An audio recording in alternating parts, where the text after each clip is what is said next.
آج ہم ایک ایسے موضوع پر گفتگو کریں گے جو آنے والے برسوں میں پاکستان کی معیشت، زراعت، توانائی، قومی سلامتی اور سماجی استحکام کا تعین کرے گا۔ اس موضوع کا عنوان ہے واٹر گورننس، سیکیورٹی اور پائیداری۔ یہ صرف پانی کی قلت کا مسئلہ نہیں بلکہ وسائل کے مؤثر انتظام، ادارہ جاتی صلاحیت، ماحولیاتی تحفظ، موسمیاتی تبدیلی اور قومی پالیسی سازی کا جامع موضوع ہے۔ اگر عالمی سطح پر دیکھیں تو اقوام متحدہ 2025 کی ورلڈ ڈیولپمنٹ رپورٹ کے مطابق دنیا بھر میں تقریباً 4 ارب افراد سال کے کسی نہ کسی حصے میں شدید آبی قلت کا سامنا کرتے ہیں، جبکہ موسمیاتی تبدیلی نے سیلاب، خشک سالی اور پانی کی دستیابی کے نظام کو مزید غیر یقینی بنا دیا ہے۔ پاکستان دنیا کے ان ممالک میں شامل ہے جہاں فی کس پانی کی دستیابی گزشتہ 7 دہائیوں میں انتہائی تیزی سے کم ہوئی ہے۔ Pakistan council of research in water resources, world bank اور ایشیائی ترقیاتی بینک کی رپورٹس کے مطابق 1951 میں فی کس سالانہ پانی کی دستیابی تقریباً 5600 مکعب میٹر تھی، جو اب 1000 مکعب میٹر سے بھی کم رہ گئی ہے۔ یعنی پاکستان آبی دباؤ کی شدید کیفیت میں داخل ہو چکا ہے۔ اب سوال پیدا ہوتا ہے کہ واٹر گورننس کیا ہے؟ واٹر گورننس سے مراد صرف ڈیم یا نہریں تعمیر کرنا نہیں بلکہ وہ پورا نظام ہے جس کے ذریعے پانی کی منصوبہ بندی، تقسیم، استعمال، نگرانی، قانون سازی، مالیاتی انتظام، ڈیٹا اکٹھا کرنا اور مختلف اداروں کے درمیان ہم آہنگی قائم کی جاتی ہے۔ عالمی ادارہ برائے اقتصادی تعاون و ترقی OECD واٹر گورننس کو ایسا ادارہ جاتی فریم ورک قرار دیتا ہے جو پانی کے وسائل کو معاشی، سماجی اور ماحولیاتی ضروریات کے مطابق مؤثر انداز میں منظم کرے۔ پاکستان میں واٹر گورننس کئی بنیادی مسائل کا شکار ہے۔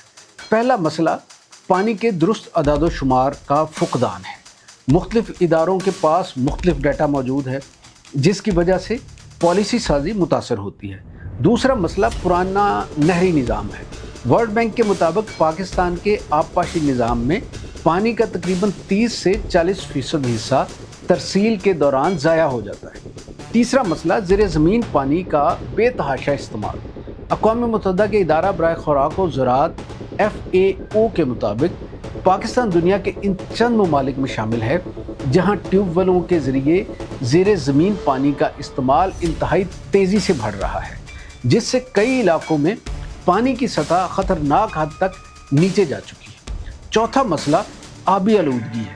پاکستان انوائرمنٹل پروٹیکشن ایجنسی اور متعدد تحقیقی جائزوں کے مطابق صنعتی فضلہ، گھریلو سیوریج اور زرعی کیمیکلز دریاؤں اور زیر زمین پانی کے معیار کو متاثر کر رہے ہیں۔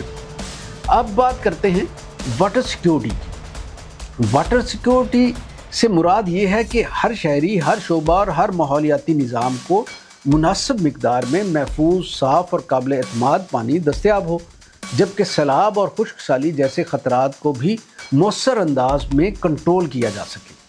اقوام متحدہ کے مطابق پانی کی سلامتی خوراک، توانائی، صحت، معیشت اور امن سے براہ راست منسلک ہے۔ پاکستان کی معیشت کا تقریباً 1/4 حصہ زراعت پر مشتمل ہے، جبکہ زرعی شعبہ ملک کے دستیاب میٹھے پانی کا تقریباً 90% استعمال کرتا ہے۔ اگر پانی کے انتظام میں بہتری نہ آئی تو زرعی پیداوار، غذائی تحفظ اور برآمدات متاثر ہو سکتی ہے۔ اس کے ساتھ ساتھ پن بجلی کی پیداوار بھی پانی کی دستیابی پر منحصر ہے۔ بارشوں کے غیر متوازن نظام اور گلیشیئرز کے پگھلنے کے باعث مستقبل میں توانائی کے شعبے کو بھی بڑے چیلنجز کا سامنا ہو سکتا ہے۔ اب ہم پائیداری یعنی سسٹینیبلٹی کی بات کرتے ہیں۔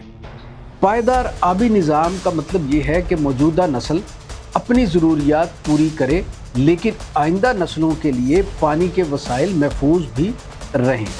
اقوام متحدہ کے پائیدار ترقیاتی اہداف میں یہ ہدف نمبر 6 صاف پانی اور صفائی سے متعلق ہے، جس کا مقصد تمام شہریوں کو محفوظ پانی کی فراہمی، آبی وسائل کا مؤثر انتظام اور ماحولیاتی نظام کا تحفظ ہے۔ پاکستان کے لیے پائیدار آبی حکمت عملی میں کئی اقدامات ضروری ہیں۔ سب سے پہلے قومی سطح پر مربوط واٹر گورننس فریم ورک تشکیل دینا ہوگا، جس میں وفاق، صوبے اور مقامی حکومتیں مشترکہ طور پر کام کریں۔ دوسرا، نہری نظام کی جدید خطوط پر بحالی ہے، لائننگ اور ڈیجیٹل مانیٹرنگ ضروری ہے۔ تاکہ پانی کا ضیاع کم ہو۔ تیسرا، زرعی شعبے میں فلڈ اریگیشن کی جگہ ڈرپ اور سپلنکلر جیسے جدید آبپاشی نظام کو فروغ دینا ہوگا، کیونکہ ان سے پانی کی نمایاں بچت ممکن ہے۔